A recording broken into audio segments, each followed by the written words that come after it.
Alright, so I'm going to try in one hand this box here, and this is going to be...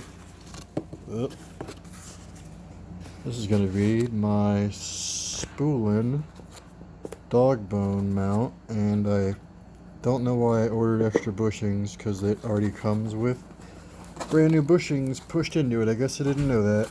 Again, I'm one-handing this. There we go. Spulen. Thanks, Spulen.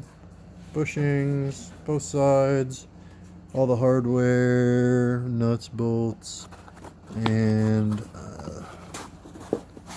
yeah, this is the other section of it. This is all billet. One of the first things I did to this car when I bought it was actually upgrade with the Spulen insert, the trans mount insert. So that's actually already there, and that is a part of this, but at that time I was a super broke boy and didn't have the money for it, so here's the other half of it now. It's going to go on. Got this from United Motorsports.